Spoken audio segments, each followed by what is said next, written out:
Good morning, guys. This is me, Priyanka Rajput, and you're watching my channel Maths Beans. Slipper कहाँ निकल ली?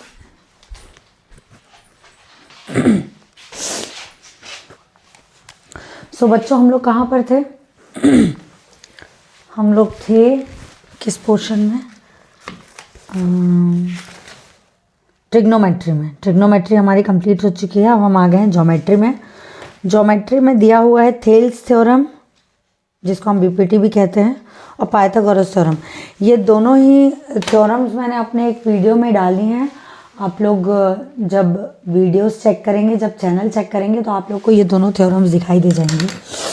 अब हम आते हैं ज्योमेट्री के क्वेश्चन नंबर 3 में, क्योंकि पहला बीपीटी का क्वेश्चन है और दूसरा हमारा पाइथागोरस का क्वेश्चन।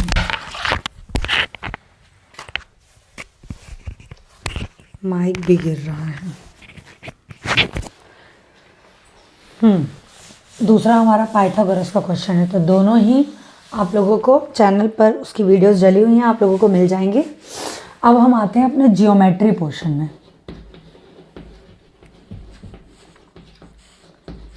जियोमेट्री, चलिए आते हैं क्वेश्चन नंबर 1 पर। क्वेश्चन नंबर 1, हाँ, क्वेश्चन नंबर 1 कह रहा है the radius of circle is 20 centimetre, the distance between two chord is 24, then find the length of chord. The radius of circle is 20 centimeter. The distance between two chords is 24 centimeter. Find the length of chord.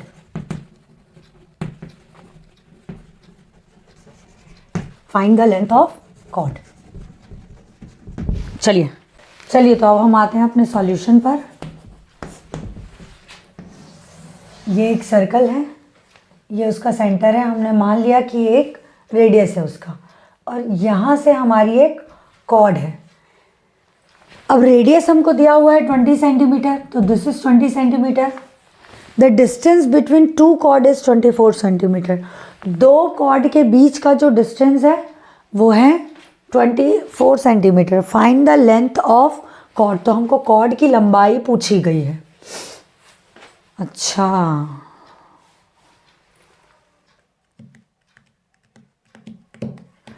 Actually इस question को ऐसे लिखना चाहिए था कि the distance between two equal cord, ऐसे लिखना चाहिए था। टू इक्वल कॉर्ड आएगा यहाँ पर, आप लोग करेक्शन कर लीजिएगा। The distance between two equal cord, क्योंकि ये इतने मार्क्स का है तो इसमें अनइक्वल रहेंगे तब भी सॉल्यूशन हो जाएगा, उसका सॉल्यूशन अलग होगा। पर अभी हमारी इक्वल कॉर्ड्स हैं इस क्वेश्चन में, तो हमको इक्वल लेके चलना है। तो ये और ये कॉर्ड दोनों ही हमारी बराबर है। हम मान लेते हैं ये ए है, बी है, ये ओ है, सी है और डी है। Chord A B is equals to chord C D है, सेंटर ओ है, और इन दोनों कॉर्ड्स के बीच का जो डिस्टेंस है वो है 24 सेंटीमीटर। तो यहाँ से यहाँ का डिस्टेंस और यहाँ से यहाँ का डिस्टेंस बराबर होगा, क्योंकि कॉर्ड्स इक्वल हैं।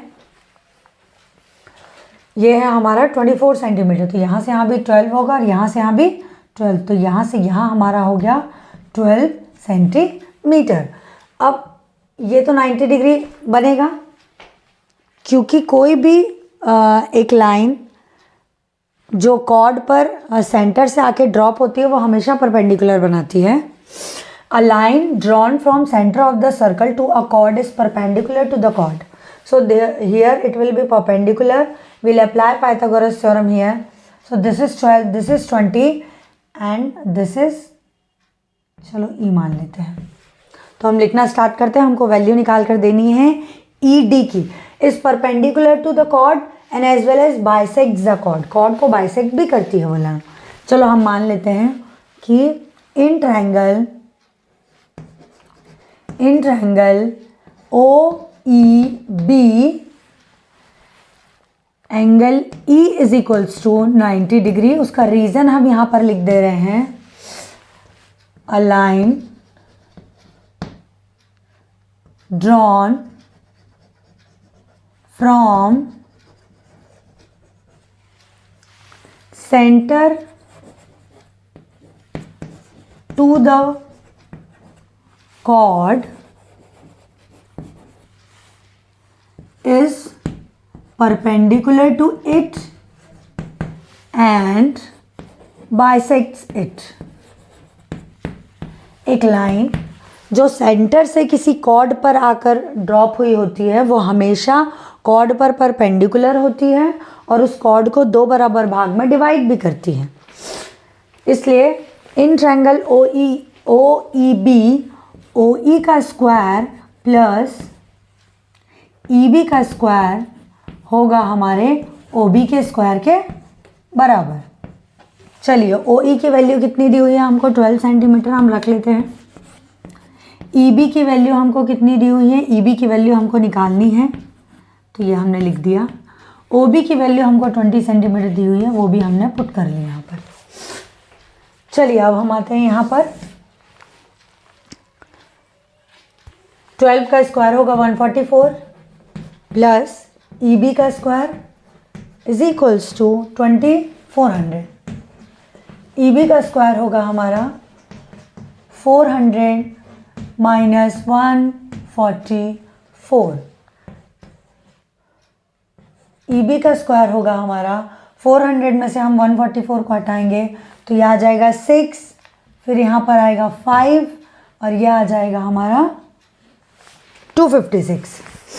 देखिए 256 को हम कैसे लिख सकते हैं, 256 का हम रूट लेंगे तो 256 का रूट आएगा हमारा 16। अब ये कैसे आएगा ये भी देख लीजिए।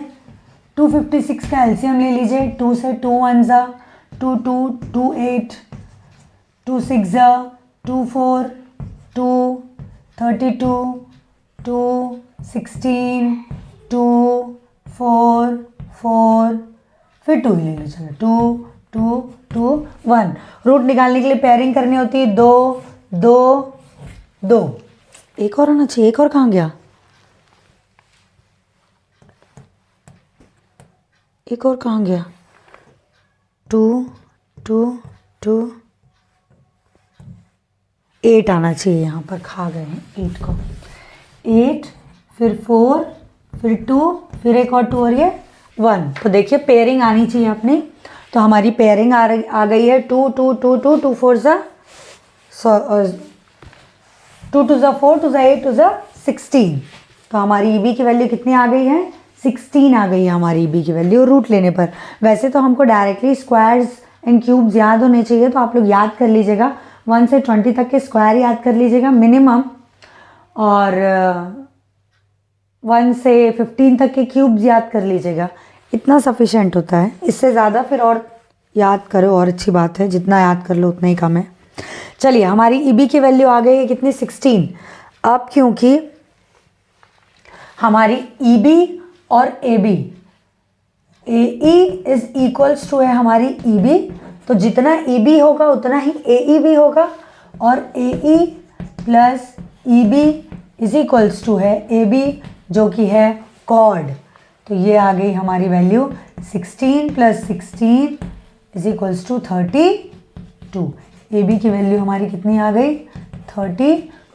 तो value the length of chord is equals to 32। यहाँ लिख दीजिए length of chord is equal to 32 centimetres. This is the solution. चलिए अब हम आते हैं अपने नेक्स्ट क्वेश्चन की तरफ, क्वेश्चन नंबर 4 की तरफ।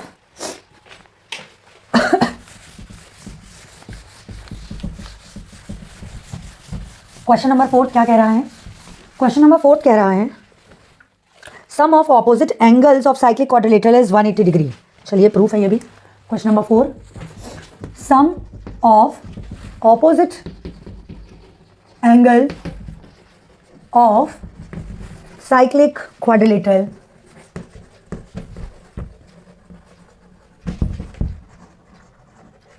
Is 180 degree, is 180 degree. सबसे पहले मैं आप लोगों को साइक्लिक क्वाड्रिलेटरल क्या होता है ये बता देती हूँ, उसको सुन लीजिए आप लोग, फिर हम आते हैं इसके प्रूफ पर। अच्छा प्रूफ करना है, गिवन से स्टार्ट करेंगे अपन।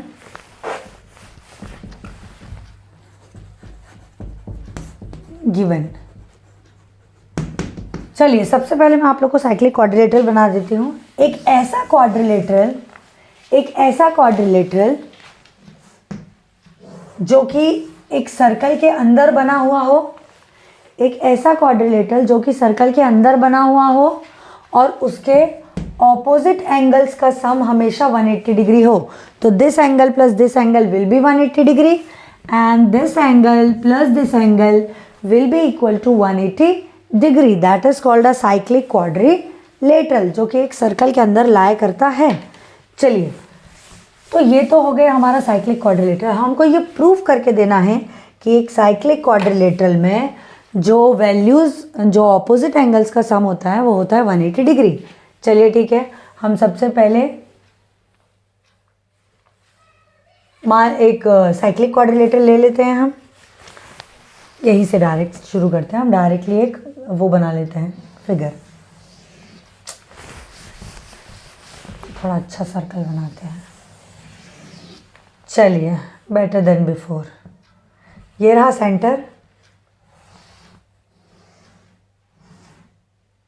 ये बनाया एक क्वाड्रिलेटरल हमने। चलिए ठीक है, अब एक ऐसे करके लाइन कनेक्ट कीजिए और एक ऐसे करके लाइन कनेक्ट कीजिए। ठीक है, सेंटर यहीं पर रहा होगा। चलिए, ये दो लाइंस हमने कनेक्ट कर दिए। इसको नेमिंग भी हम दे लेते हैं, A B C and D. अच्छा, अब हम एक काम करते हैं, नंबरिंग भी कर लेते हैं इसमें। Angle 1, angle 2, angle 3, angle 4, angle 5, angle 6, angle 7, angle 8। ये तो हो गए हमारी नंबरिंग साइक्लिक क्वाड्रिलेटरल के अंदर जो एंगल्स बने हैं उस पर। चलिए, अब हमें एक चीज़ पता है कि एंगल 8 और एंगल 5 दोनों ही इक्वल होंगे। इसका रीज़न हम दे देते हैं। Angle 8 will be equal to angle 5। इसका रीज़न होगा हमारा angles on the same segment. अगर कोई भी एंगल सेम सेगमेंट से मिलकर बनता है एक सर्कल के अंदर तो वो हमेशा इक्वल होता है। जैसे हमारा ये जो सेगमेंट है वो ये रहा ए बी एक सेगमेंट है और इससे देखिए दो एंगल्स बने हुए हैं, एक ये बना हुआ है और एक बना हुआ है इसी सेगमेंट से, एक ये बना हुआ है। ये दो बने हुए हैं हमारे इसी सेगमेंट से, तो मतलब हमारा एंगल 8 और एंगल 5 क्या होगा, इक्वल होगा। चलिए, मैं सेगमेंट का नाम भी दे देती हूँ यहाँ पर। सेगमेंट कौन सा है, सेगमेंट है हमारा ए बी। अब हम आते हैं नेक्स्ट की तरफ कि एंगल 1 इक्वल्स टू एंगल 4 होगा। इसी तरीके से angle 1 will be equal to angle 4 होगा।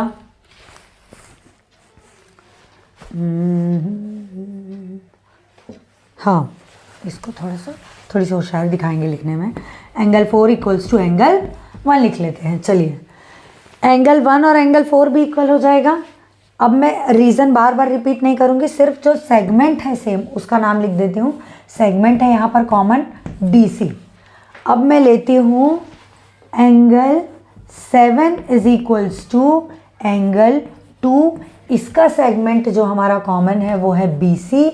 और अब मैं चौथा लेती हूँ, 6 बाकी है और 3 बाकी है। Angle 3 is equals to angle 6। इसका सेगमेंट भी मैं लिख देती हूँ जो है AD। ये मैंने नाम लिखे हैं वो कॉमन सेगमेंट्स के नाम लिखे हैं मैंने, और रीज़न यहाँ दे दिया है कि एंगल्स जो सेम सेगमेंट से फॉर्म होते हैं, सेम सेगमेंट पर फॉर्म होते हैं किसी भी सर्कल के अंदर, तो वो हमेशा इक्वल होते हैं। चलिए ठीक है, अब आते हैं हम इस साइड। हमें पता है एक क्वाड्रिलेटरल के चारों एंगल्स का सम हमेशा क्या होता है, 360 डिग्री होता है। तो हम वो लिखते हैं, angle A plus angle B plus angle C plus angle D is equals to 360 degree. ये हमको पता है कि क्वाड्रिलेटरल के चारों एंगल्स का सम हमारा 360 डिग्री होता है। चलिए, अब मैं लिख देती हूँ एंगल ये जो है मैं सारे लिख दे रही हूँ। एंगल ए किस किस से मिलके बना है, 1 प्लस एंगल 2 से। एंगल बी किस किस से मिलके बना है, एंगल 3 प्लस एंगल 4 से। एंगल सी किस किस से मिलकर बना है, एंगल 5 प्लस एंगल 6 से। और एंगल डी किस किस से मिलके बना है, एंगल 7 प्लस एंगल 8 से। तो ये मैंने कुछ नहीं लिखा है। ए किससे मिलकर बना था, ये दोनों एंगल से, वो लिखा। बी किससे बना था, ये दोनों एंगल से, वो लिखा।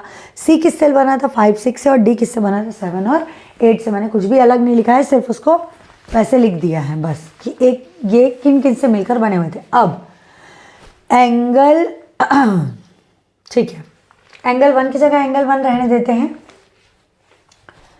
क्या मैं एंगल 4 की जगह एंगल 1 लिख सकती हूँ? क्या मैं एंगल 4 की जगह एंगल 1 लिख सकती हूँ? हाँ, क्योंकि एंगल 1 और एंगल 4 इक्वल है, तो मैं एंगल 4 की जगह क्या लिख देती हूँ, एंगल 1 लिख दिया मैंने। अब यहाँ आती हूँ मैं। क्या मैं एंगल 5 की जगह एंगल 5 रहने देते हैं। क्या मैं एंगल 8 की जगह एंगल 5 लिख सकती हूँ? बिल्कुल लिख सकती हूँ। तो मैं एंगल 8 की जगह एंगल 5 लिख देती हूँ। नेक्स्ट आते हैं हम यहाँ पर। क्या मैं एंगल 7 की जगह एंगल 2 लिख सकती हूँ? बिल्कुल लिख सकती हूँ। एंगल 2 की जगह एंगल 2 लिखा और एंगल 7 की जगह मैंने लिखा एंगल 2। नेक्स्ट, एंगल 6 के जगह एंगल 6 लिखते हैं और एंगल 3 के जगह मैं एंगल 6 लिख सकती हूँ। तो एंगल 3 के जगह मैं एंगल 6 लिख देती हूँ। चलिए देखिए, अब ये एंगल 1 एक साथ लिख दो। एंगल 1 प्लस एंगल 1, ये दोनों एक साथ लिखा।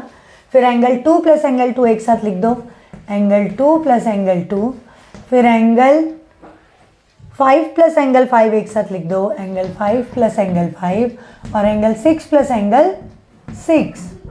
ये हो जाएगा हमारा 360 डिग्री।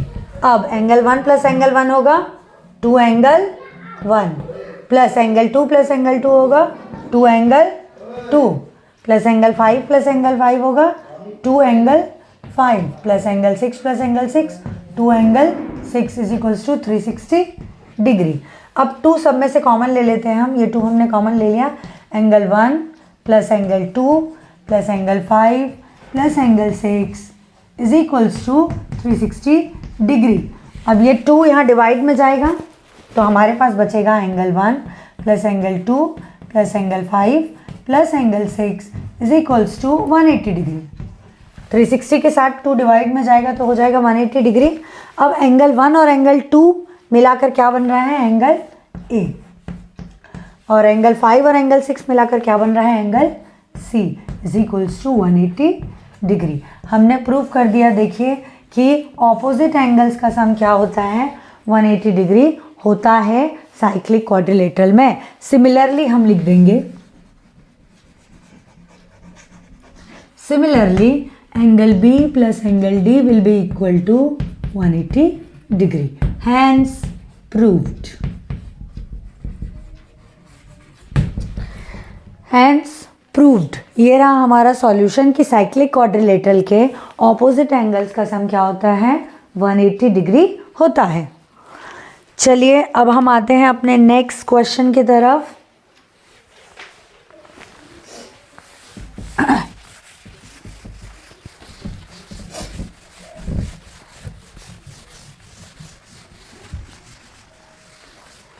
अब हम आते हैं अपने नेक्स्ट क्वेश्चन की तरफ। नेक्स्ट क्वेश्चन कह रहा है हमारा, prove that the angle subtended by the diameter on the circumference.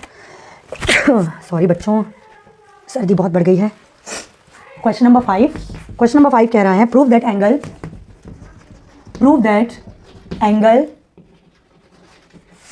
Subtended by the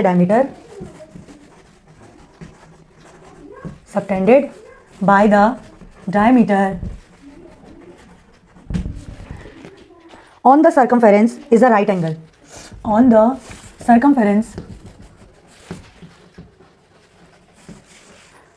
is a right angle. चलिए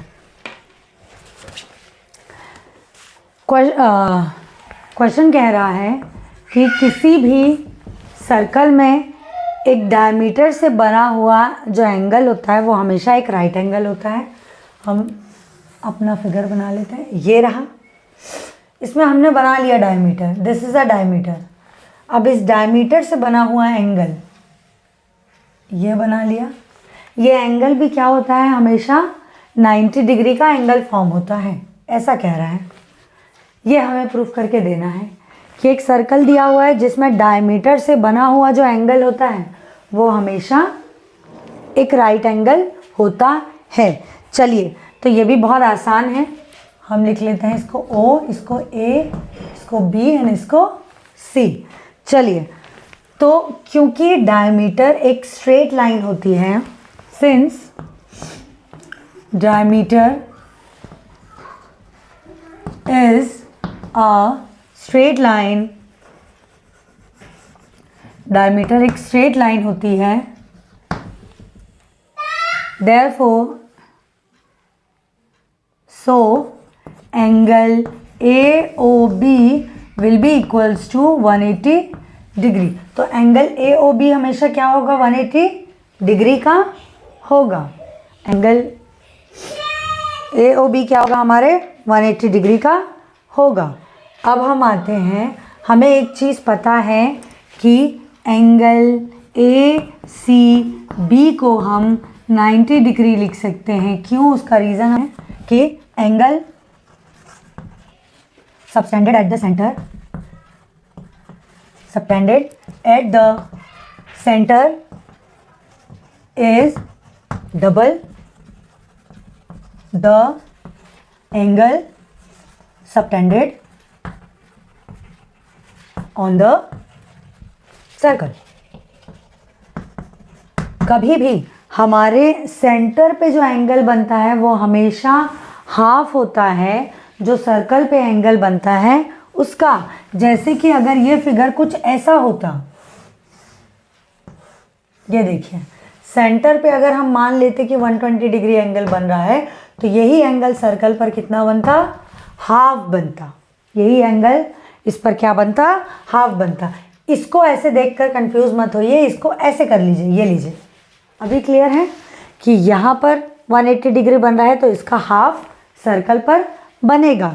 ये हमारा 180 डिग्री है तो दिस विल बी 90 डिग्री, क्योंकि हम ये थ्योरम पढ़ चुके हैं, angle subtended at the centre is double the angle subtended on the circle. तो यहाँ हमेशा डबल होता है तो यहाँ उसका क्या होगा, हाफ ही होगा। तो ऑब्वियस सी बात है कि ACB एंगल हमारा क्या होने वाला है, 90 डिग्री होने वाला है। हैंस प्रूव्ड, खत्म ये भी। नेक्स्ट हम आते हैं क्वेश्चन नंबर 6 पर। Prove that the length of tangents drawn from an external point to a circle are equal. चलिए, ये क्वेश्चन भी काफ़ी आसान है। देखिए, सर्कल से प्रूफ वाले क्वेश्चन कितने आ रहे हैं। सॉल्व वाला भी किया हमने, पहला क्वेश्चन वही था सॉल्व वाला। अब हम आते हैं क्वेश्चन नंबर 6 पे। Prove that the length of tangents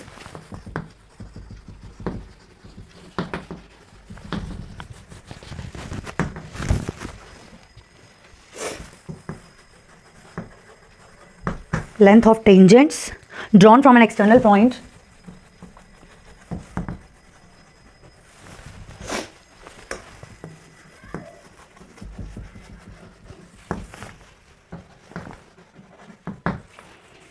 from an external point to a circle are equal। चलिए, क्वेश्चन दिया हुआ है हमको, किसी एक्सटर्नल पॉइंट से, यहाँ पर हम अपना फिगर बना लेते हैं। ये इसके नीचे से हम स्टार्ट कर लेंगे। ये रहा एक एक्सटर्नल पॉइंट, यहाँ से ये एक टेंजेंट बनी, बाहर से लेके जाते हैं, ये एक टेंजेंट बन गई और ये एक टेंजेंट बन गई। दो टेंजेंट बन गई हमारी। OA, यहाँ नहीं, यहाँ लिखते हैं, कुछ रफ दिख रहा है।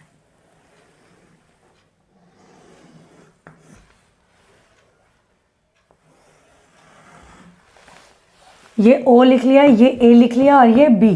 टेंजेंट कहाँ, इस पॉइंट पर टच हो रहा है और ये इस पॉइंट पर टच हो रहा है।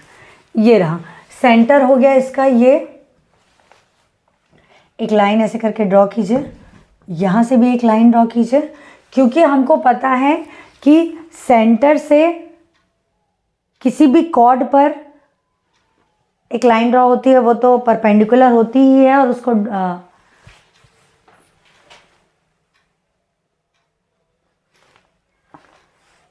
सेंटर से किसी भी टेंजेंट पर जब एक लाइन ड्रॉ होती है तो वह हमेशा उसके परपेंडिकुलर होती है। सेंटर से किसी भी टेंजेंट पर जब एक लाइन ड्रॉ होती है तो वह हमेशा क्या होती है, परपेंडिकुलर होती है। तो here it will be forming 90 degree. हम ऐसे करके कनेक्ट कर देते हैं, ये हमने कनेक्ट कर दिया, इसको हम ले लेते हैं O। अब हमको क्या क्या गिवन है हम वो चीज़ लिख लेते हैं। यहाँ पर फिगर तो हम बना चुके हैं। गिवन है OA and OB are tangents, ये टेंजेंट्स दी हुई है। नेक्स्ट जो हमको प्रूव करके देना है, टू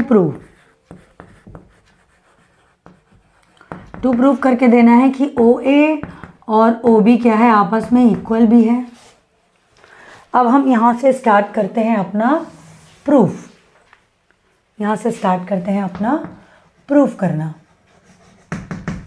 चलिए सबसे पहले हम लिख लेते हैं इन ट्रायंगल, यहाँ कॉन्करेंसी का यूज़ करेंगे। इन ट्रायंगल O, अच्छा दो जगह O हो गया है, D ले लेते हैं इसको, OAD and OBD। Triangle OAD और ट्रायंगल OBD में हम देखने वाले हैं, पहला हमको दिखाई दे रहा है कि AD is equals to BD। AD किसके बराबर है, BD के बराबर है। क्यों? क्योंकि ये एक ही सर्कल के रेडियस है, रेडियस ऑफ अ सर्कल। किसी भी सर्कल के रेडियस हमेशा इक्वल होते हैं, तो ये एक हो गया। दूसरा हम लेते हैं कि angle OAD is equals to angle OBD, ये है 90 डिग्री होगा, is equals to 90 degree. Reason इसका दे देते हैं, a line from the radius of a circle is perpendicular to its tangent. किसी भी सर्कल की रेडियस हमेशा उस टेंजेंट पे, सर्कल के टेंजेंट पे परपेंडिकुलर ही होती है। या इसको ऐसे लिख लो कि a line drawn from centre is perpendicular to the tangent, ऐसे भी लिख सकते हो आप। A line from centre is perpendicular to tangent. एक लाइन सेंटर से जो ड्रॉ होती है वो हमेशा टेंजेंट पे क्या होती है, परपेंडिकुलर होती है। थर्ड हम ले लेते हैं OD दोनों में ही कॉमन दिखाई दे रही है हमको, तो OD is equals to OD, reason दे देते हैं हम कॉमन।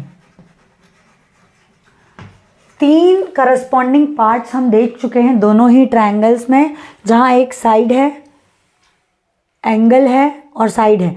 अच्छा, ये जो साइड है वो 90 डिग्री के सामने वाले थे, जिसको हम हाइपोटेनस ले सकते हैं। तो by RHS concurrent criteria triangle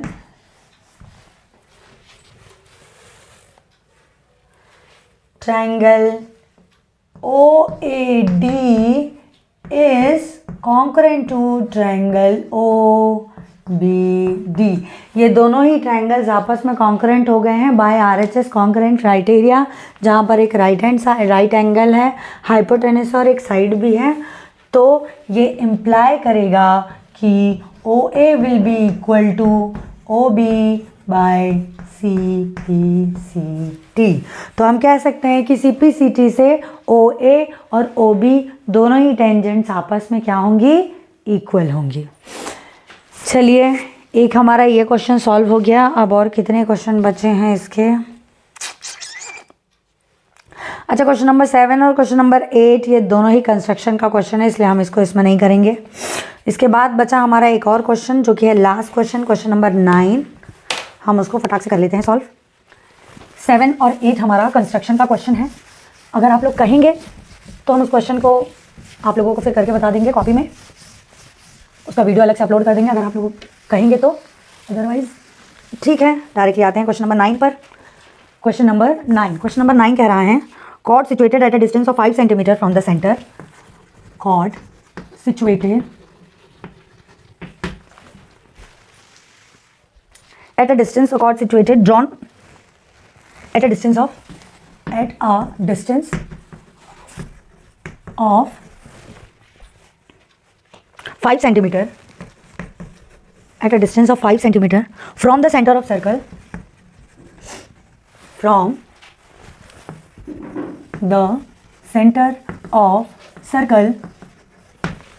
from the center of circle, is 24 centimeter. Find diameter of circle. Find diameter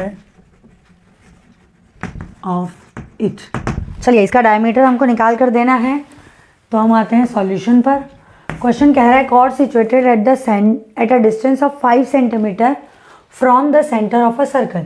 एक हम फिगर बनाते हैं पहले। तो ये एक कॉर्ड है जो ये सेंटर लिया हमने। एक कॉर्ड है जो सेंटर से कितने डिस्टेंस की दूरी पर है, at a distance of 5 centimetre from the circle. ये 5 सेंटीमीटर, ये कॉर्ड हो गई हमारी ए बी जो सेंटर ओ से 5 सेंटीमीटर की दूरी पर है, इज 24 सेंटीमीटर। इस कॉर्ड की लेंथ कितनी है? 24 सेंटीमीटर। हमको पता है सेंटर से जो एक लाइन कॉर्ड पर ड्रॉप होती है वो हमेशा उस कॉर्ड को 2 बराबर भाग में डिवाइड कर देती है और परपेंडिकुलर होती है। तो क्योंकि पूरा 24 दिया हुआ है, तो यहाँ से यहाँ तक का कितना हो जाएगा हमारा 12 centimetre. Find the diameter of it. हमको इसका क्या निकाल कर देना है? डायमीटर निकाल कर देना है। डायमीटर वो भी अगर हम ओ बी रेडियस निकाल लेंगे और उसका डबल कर देंगे तो वो हो जाएगा हमारा डायमीटर। चलिए आते हैं हम क्वेश्चन पर, सॉल्यूशन पर। गिवन है O C is equals to 5 centimetre, C B is equals to 12 centimetre. हमको फाइंड आउट करके देना है ओ बी। यहाँ हम करते हैं, will apply Pythagoras theorem again. यहाँ 90 डिग्री है तो ओ बी का square is equals to O C का स्क्वायर प्लस सी बी का स्क्वायर।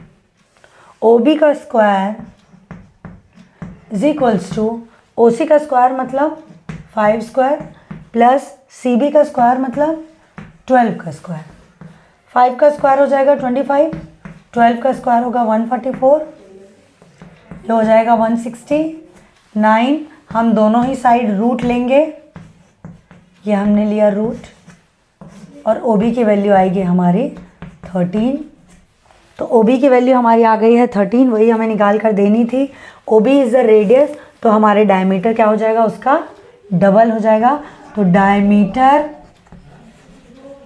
ऑफ सर्कल इज 26, या 2 इंटू 13 कर लेते हैं, तो दिस विल बी 26 सेंटीमीटर। हमारा डायमीटर क्या हो गया सर्कल का? 26 सेंटीमीटर हो गया। और इसी के साथ हमारी ज्योमेट्री का पोर्शन ख़त्म हो गया। आप लोग BPT theorem, Pythagoras theorem videos में डले हुए हैं, आप लोग देखेंगे तो आप लोग को मिल जाएगा, सर्च करेंगे तो।